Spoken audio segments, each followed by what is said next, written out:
तो इस एपिसोड की शुरुआत वहीं से होती है जहाँ से पिछले एपिसोड खत्म हुआ था। पिछले एपिसोड के एंड में देखा था कि जो होता ना पोएम वगैरह वो हमारा मेकटर यहाँ पे लिख रहा था, पोएम भी हो जाता है, हमारा नाम वगैरह भी लिखा हुआ है ना, वो सब यहाँ पे हो जाता है। और जो यंग लॉर्ड यहाँ पर है ना, यंग लॉर्ड यहाँ पे देखता है और देखते कहता है भाई ये लौंडा सच्ची में बहुत ज़्यादा इंटरेस्टिंग यहाँ पर है, ऐसा जो लौंडा यहाँ पर है उसके साथ यहाँ पे बात करनी ही पड़ेगी। और याद है ना इस नौकरानी ने क्या बोला था कि जैसे उसका हीलिंग विलिंग का काम होगा उस समय जाके उसके साथ दोस्ती हो जाएगी, बातचीत हो जाएगी। नौकरानी ये आइडिया तूने दिया था ना, तू ही जाके उसको मनाएगी बुटाएगी और बातचीत करेगी। वो कहती मैं तो सेकंड बेटा भी कहता है अरे यार हमारे बीच में उसकी वैसे भी दुश्मनी है, लड़की को वैसे भी लाइक नहीं करता, इसको मत भेजो। तो बड़ा भाई भी कहता है सुन ले, अगर तू यहाँ पे ना होता तेरे लिए मैंने इसको जिंदा छोड़ दिया है, वरना मैं कब को इसको जान से यहाँ पे मार डालता। तू जान जाके उसके साथ जो करना है वो कर, लेकिन उसको मना, उसको पटा, हमारे बीच की जो भी दुश्मनी है कंप्लीटली यहाँ पे मिटा दे और दोस्ती करवा दे। अगर तूने कर दिया तो ठीक है, अगर तूने नहीं किया तो मैं तुझे जान से मार डालूंगा। जो सुन दो भी कहती या मैं समझ गई। अब आते भाई मियाओ यू की ओर, जो वो भी कहता है कि वाह यार मानना पड़ेगा, हमारे देश का जो पोयम है ना वो पोयम बड़ा कमाल का है। तो दूसरा लड़का कहता है यंग मास्टर मियाओ जरा मेरा ये कहने का मतलब है, वो भी कहता है शांत हो जा, देख जब कुत्ते ना भौ भौ करते जिससे हमको भले कोई नुकसान नहीं होता, लेकिन अगर हम चैन से सोते रहते वो डिस्टर्ब हो जाता है, यानी हमारा पीस मेंटेन नहीं कर पाते, समझ रहा है ना। जो सुनते वो भी कहता है या समझ गया, यानी एक कुत्ता यहाँ पर है जो भोग के दूसरों का पीस मेंटेन मतलब दूसरों का पीस नहीं हिला सकता है, बस कुछ उखाड़ यहाँ पे नहीं सकता। जो सुनते ये भी कहता है यस तुमने सही पकड़ा है, तुमने ज़्यादा ही सही यहाँ पे पकड़ा है। और रही बात जो मेरा गेस्ट यहाँ पे था, वो गेस्ट भी बहुत ज़्यादा कमीना आई मीन बहुत ज़्यादा अच्छा यहाँ पे था, लेकिन बेचारा हार गया जिसके चक्कर में उसको बहुत ज़्यादा गुस्सा यहाँ पे आ रहा है, वो भी उस आदमी को लाइक नहीं करता। तो हम सब तुम्हारे साथ है, वो भी कहते तुम्हारा बहुत ज़्यादा शुक्रिया। ये जो लौंडा यहाँ पर नाम एक न एक दिन मरेगा, हमारे हाथों से ही मरेगा। अब आता है यंग लेडी की ओर, जो कि बल्कि कुछ तो ऐसा कर रही थी तो बहुत ज़्यादा उसका दिमाग का दही हो जाता है। कहती है अरे यार वो डाउ वांग के चक्कर में मुझे इतना मेहनत करना पड़ रहा है। तो नौकरानी भी कहती क्यों क्या कर रहे हो उसके चक्कर में।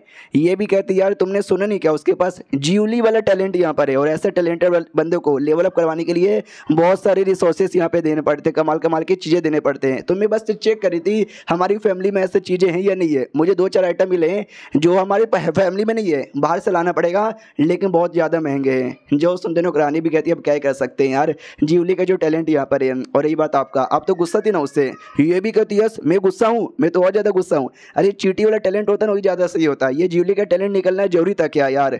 और इसके बाद ना यार ये क्या बोलते हैं लीन फैमिली के लोग भी आए थे मिलने के लिए, प्लस जो विनर यहाँ पर है उनको 1000 सोने के पीसेस यहाँ पे दिए जा रहे थे, वो भी आ चुका है। तो हमारा मेक कट्टा भी देखता है और कहता है भाई ये तो बस एक सोने का पीस है, इसका मैं क्या करूँ।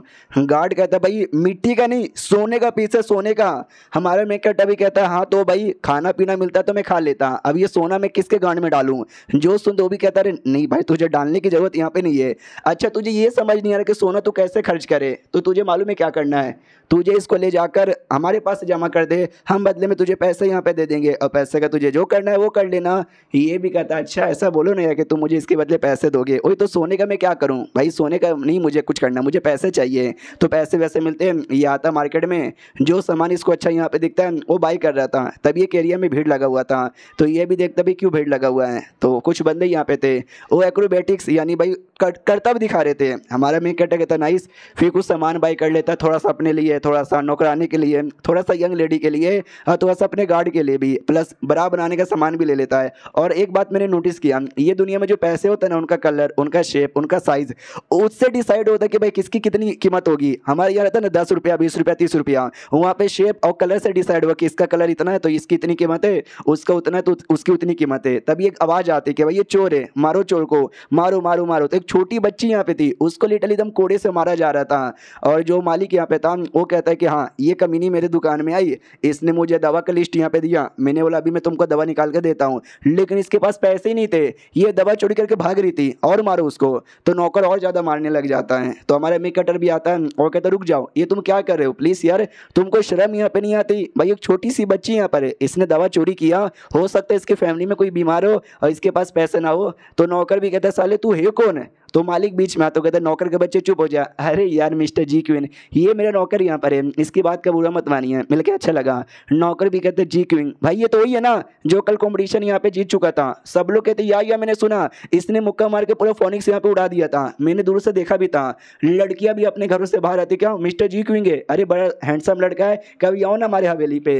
हमारा मेकअप टच चौक जाता है। कल के कांड के बाद में इतना फेमस हो गया क्या यार, कल तक लिटरली लोग मेरा मजाक उड़ाते थे कि मैं जिगोलो हूँ, आज लोग इतनी तारीफ कर रहे हैं। रही बात बच्ची, बताओ यार तुमने दवा काय को चोरी की? वो भी कहती मेरी मम्मी बहुत ज़्यादा बीमार है, भैया भी घर पे नहीं है, तो मेरे को दवा चाहिए था इसलिए मैंने चोरी कर लिया।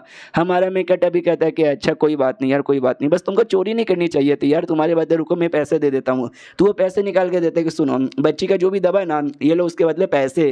तो नौकर भी कहता मालिक ये पैसे तो थोड़े कम लग रहे हैं। मालिक भी कहता सारा तेरा पिछवाड़ा मार के फाड़ दूंगा, मिस्टर जी क्विंग ने दिया तो कोई भी कम नहीं है। हाँ हेलो मिस्टर जी क्विंग, हमारा मेकअप भी कहता क्या कम है क्या, मैं और ला के दूँ क्या? मालिक भी कहता ना ना जितना आपने दे दिया चलेगा और देने की जरूरत नहीं है। उनके जाने बाद ना नौकर भी कहता मालिक यार आप तो इतने कंजूस आदमी थे ना कि लिटरली कोई 1 रुपया भी कम यहाँ पे देना तो आपके गोटे मुंह में आ जाते थे।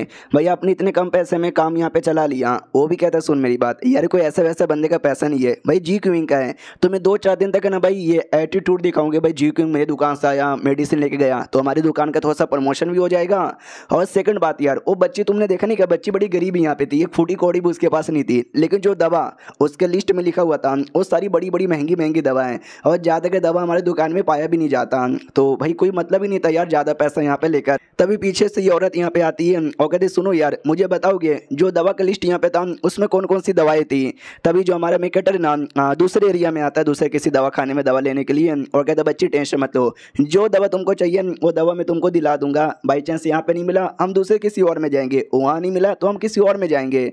तो बच्ची भी कहती शुक्रिया, जब मेरा भैया अपना काम पूरा करके आएगा ना जो वो पैसे घर पे भेजेगा वो पैसे मैं आपको दे दूंगी। उतने में जो ये दुकान का मालिक भी आता है और कहता है जो दवा हमारे पास अवेलेबल यहाँ पे थी वो दवा हमने आपको दे दिया, लेकिन 2-4 और दवाएं जो कि हमारे पास अवेलेबल नहीं है, आपको कहीं और जाना पड़ेगा।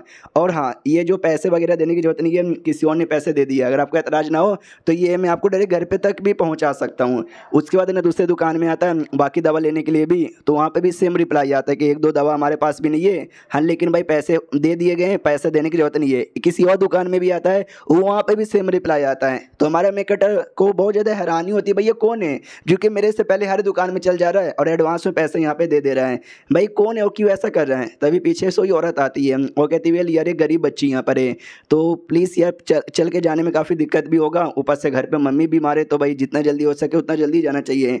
मैंने गाड़ी यहाँ पर बुला ली है तो मैंने देखा कि आप कैसे गरीबों की हेल्प यहाँ पर किए जा रहे हैं, मुझे भी मन किया तो सोचा कि उन्हें भी आके मैं हेल्प यहाँ पे कर दूँ।